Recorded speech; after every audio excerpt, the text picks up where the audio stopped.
on Agent of Fates, whereas the standard version, it's kind of a true beatdown approach, you know, with like Lifebane Zombie, Herald of Torment, and Mogi's Marauder splitting the 3-drop duties. Yeah, one of the things that I've always found pretty tough about this deck, and we've talked about this on a couple of broadcasts, is just that they have a lot of 2s and a lot of 3s they can play. And the big question is, which one is the right one? You talked about the 3s that are kind of splitting the duties here. Lifebane Zombie, Herald of Torment, with a couple copies of Mogus' Marauder. That doesn't even talk about Master of the Feast. Which ones are you supposed to play? Well, in my opinion, not the Master of the Feasts. No? No, I'm not a huge fan of that guy right now. I think that the format kind of demands people play so much removal that it's just too dicey, too risky of an investment. The 2-drop category, you know, we see 4 copies of Pain Seer, 4 copies of Spiteful Return. That means that there are no copies of Thrill Kill Assassin, no Pack Rats. So there's a lot of 2s to play here as well. It seems like Pain Seer is the one that's been left out of the shuffle a lot. A lot of people have gone towards Thrill Kill Assassin just because Death Touch Unleashed, a 2-3, will trade with a lot of things, and 3 toughness is pretty good. Yeah, but that said, I do think Pain Seer is a little underrated. That guy matches up pretty well against the spell-heavy decks, because even if he only connects once, maybe even twice, the advantage that he provides is much appreciated against controlling decks or attrition-based black decks. Ryan Bemrose, on the other hand, GCB's opponent this round, playing a Bant control deck. It is ostensibly a blue-white control deck, but with just the tiniest little splash. I mean, you want to have those temples anyway, but he's powering 2 Kioras in order to actually win, you know? Plus he has Mistcutter Hydra in the sideboard. Tormented Heroes, where Carleton Barnes will begin things. You see Bemrose with just a couple of temples to start. Not much of a surprise given this deck and what it does try to do, which is go to the late game. Temple of Plenty and Temple of Mystery here. This particular build of Bant, extremely reliant on Supreme Verdict to remove creatures. He has just, you know, outside of other Planeswalkers that can kind of hold things off a little bit, he has just 2 Last Breaths, 3 Azorius Charms, and 4 Detention Spheres for interaction beyond the Supreme Verdict. Sort of a Cyclonic Rift if, you know, if the situation's right. A Temple of Plenty here from Bemrose. Going to put the top card to the bottom. Carleton Barnes, you saw, just deploy 2 copies of Gnarled Scarhide. So the 1-drops in this deck are mighty powerful. We're going to try to make him even stronger here with a Harl of Triumph.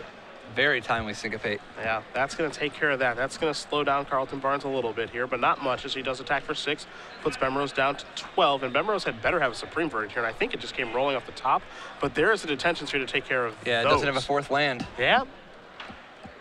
And I think the most important card that GCB played last turn was actually the Mutavault that's hanging out. Yeah. And now here's a Spiteful Return that will be bestowed. So a trigger from Heroic, and now an attack and a trigger from Spiteful Return. This is a pretty big turn. 1, 2, 3, 4, 5, 6 damage altogether.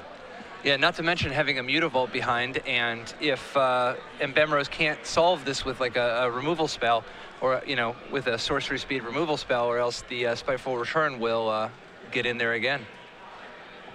What's interesting here is that, you know, Kiora doesn't actually do a great job of locking this down. It stops Tormented Hero from actually dealing damage, but it doesn't stop the Spiteful Return trigger. Right. So, I mean, Bemrose could cast Supreme Verdict and take care of the Tormented Hero, but that would leave behind the Spiteful Return.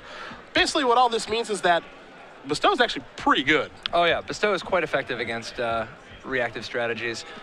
And, you know, I mean, Silence the Believers is very underplayed in Standard right now, but Bestow is one of the many reasons. Oh, here we see GCB with another Spiteful Return to end it very quickly. Bestowed yet again. Yeah, but I do think that Silence the Believers is going to gain in popularity a great deal. Not just with, I mean, it's going to start with M15, but after the rotation, Silence the Believers is going to be one of the pillars of the format, and Bestow is one of the many reasons why Silence the Believers is just so good. That and those new avatars. The new avatars are the juiciest of Silence the Believer targets. We'll talk about those in just a moment. We will turn our attention to the sideboards here. You have the Bant control sideboard in front of you from Ryan. What can he add in here against Mono Black? Not a whole lot.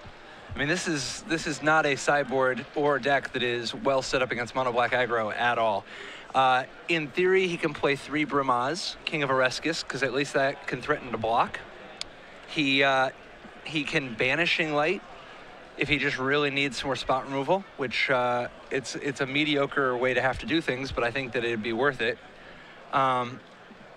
He can use Nyx Fleece Ram.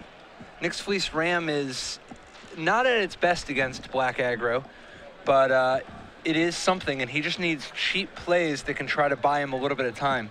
It's disappointing that the Nyx Fleece Ram matches up so poorly against Pain Seer or Spiteful Return or Lifebane Zombie, or Bestow in general, or Herald of Torment, or Mogi's Marauder. Just a couple of cards. Yeah, but the thing is that Bemrose has enough weak cards in his main deck that he's going to be going for anything remotely playable. So it's definitely going to be a real challenge. On Gabe's side of things, he has another Lifebane Zombie, another copy of Mogi's Marauder, 3 Duress, 1 Whip of Erebos, 2 Erebos God of the Dead, 3 Dark Betrayal, 2 Doomblade, and 2 Ultimate Price. I think the cards that he can bring in here are pretty obvious in Duress, a Whip, and Erebos itself. However, I always ask this question. He's already got 4 Thoughtseize in the main deck and then 3 copies of Duress after sideboard. How many discard spells is too many? In this matchup, I don't think you'd want like 15, 14. Okay. But I definitely think you would want all your Duresses and Thoughtseizes. Okay. Bemrose has no creatures, so the Duresses are just literally solid gold. You know, obviously he could board in some Bemrose and Nyx Fleece Ram, but you're going to be keeping your heroes' downfalls anyway. And frankly, you might just be keeping your Lifebane Zombies anyway. Okay. You know, they do 3 damage, and they don't get blocked by. They're not. It's not trivial to block them with like an Elspeth token or something. And the big thing though is that if you could actually end up sneaking, you know, hitting a Bemrose, or he doesn't know that he doesn't know that Ryan doesn't have Archangel of Thune or some other similar threat. I mean, we did not play a very long first game, so didn't get to see a lot. In regards to Erebos, very quickly, I mean, it is kind of a card advantage engine, but should you be boarding in a 4-mana spell to try to recoup, or is the goal just to, you know, pick away with them, discard, and try to kill you as quickly as possible, and then the effect that Erebos provides will just be too slow? Yeah, so that is a really good question. I actually don't super love Erebos in this matchup. I think Erebos is at its best against the black decks that are trying to kill all your creatures. Having another way, you know, it stops their life gain from like Great Merchant or whatever, but it also gives you a way to just sort of out-attrition them. The problem with relying on Erebos, God of the Dead, against Bemrose's Bant deck is that he has ways to get rid of it, and it's just really slow. There's lots of ways that GCB could have an Erebos down and not end up winning just because Bemrose has too much power from Elspeth or other planeswalkers, too much power from Sphinx's Revelation. Now, that said, it's totally fine. It's just a question of what he wants to take out, you know, because it does slow things down quite a bit. But, you know, for instance, he's not lining up to have access to Bile Blight. You know, he definitely needs to get those out of his main deck. And even Mogi's Marauder is not the most exciting. It's nice, you know, having haste obviously is a nice dimension, but it doesn't hit as hard as you would like, and you're going to necessarily have to be diluting your deck's beat down a little bit to make room for the Duresses. Bemrose will be on the play here for game number 2. Got ran over in game number 1 of round 4, which is the round we are in here in our standard open here in Portland. Senator Phillips, Patrick Chapin, bringing you guys the action. We'll see if Mono Red can win a 4th tournament in a row here on the Open Series, even though we haven't seen any of it yet on camera. Well, that's how it always is with these red decks. They're just the dark horse. They sneak up on you. Yeah. It's like a Katy Perry situation. You know?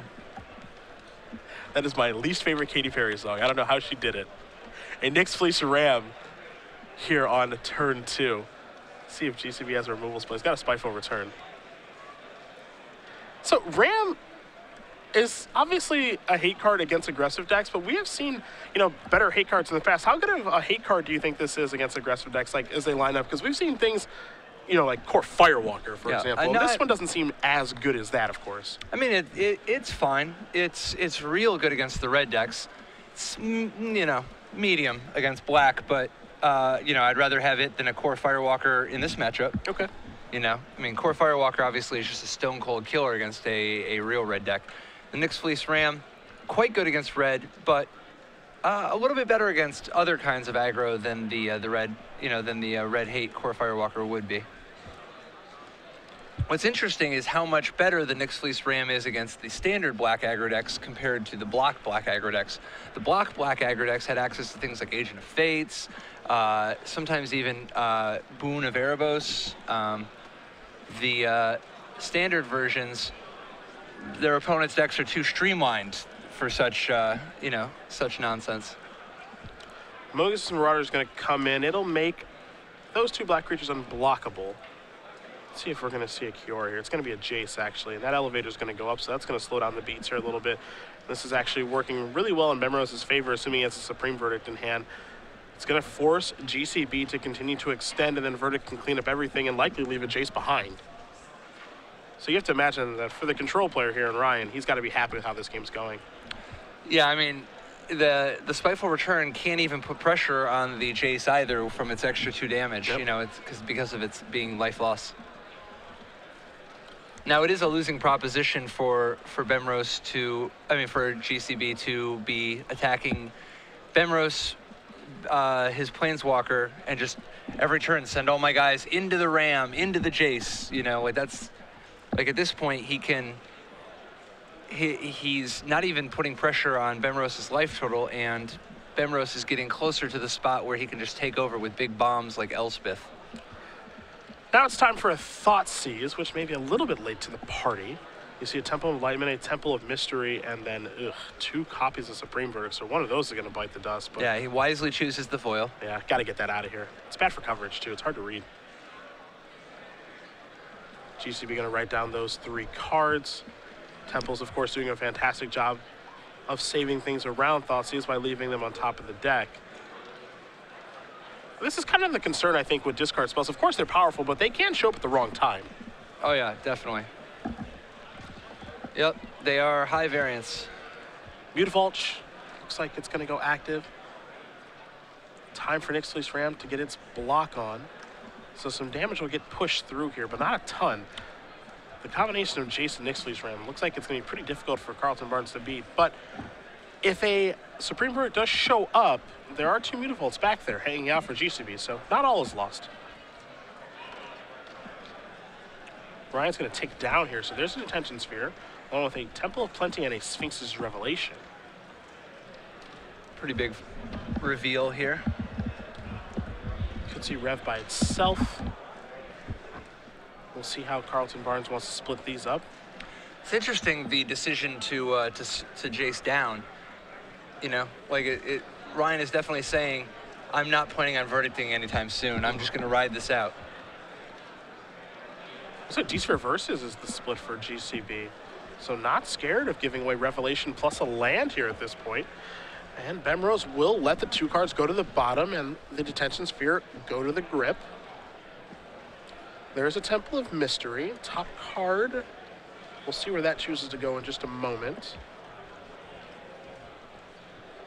That's going to stay on top right now, it looks like. Still cocked sideways, so you never know. Scrying is tough, but it's a great ability to have back in Magic. Easily one of my favorites. Oh, you have to decide whether or not to keep your top card? Scry me a river. Yeah. That will go to the bottom, maybe. Yes, it looks like it will finally go to the bottom. Definitely maybe. Yeah. Now here's a D-Sphere.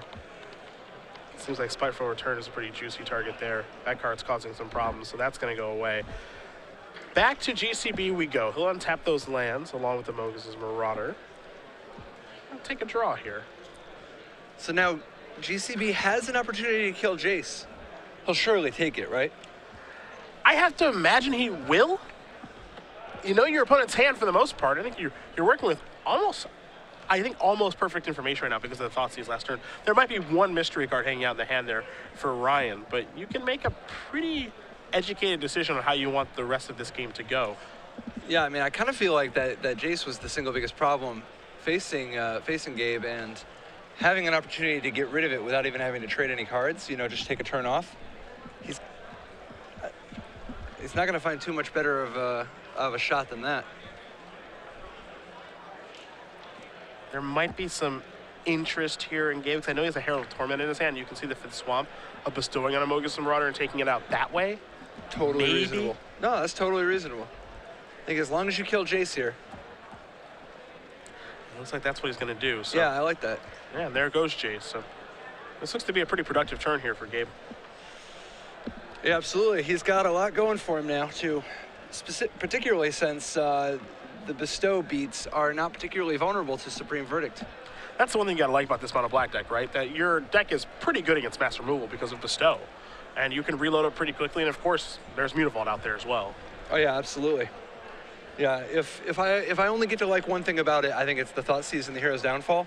Okay. But if there's two, it's the resilience against sweepers because of the ability to stack all your threats onto one guy and then spread them back out again if they have a sweeper. And you see just how poor Supreme Verdict is there, but Bemrose has to cast it.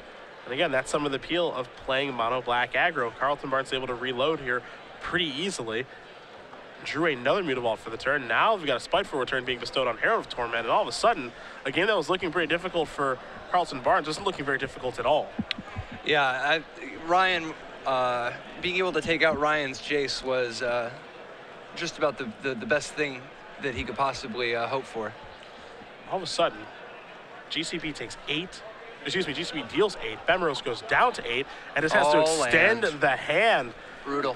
Gabe Carleton Barnes moves on to 4-0 with mono black aggro, defeating Ryan Bemrose 2-0 in 2 pretty one-sided games, all things being honest. Yeah, I think that what really, the turning point there was definitely that Jace turn. Plus, honestly, Ryan just really needed a Sphinx's Revelation. He didn't have any tools to work with, and so being able to rev for a few cards would give him a shot to actually try to deal with all the different threats that GCB was throwing in his general direction. Congratulations to GCB, moving on to 4-0. I'm sure we'll see more of him playing mono black aggro today. But while we do wait to figure out what our next match is going to be,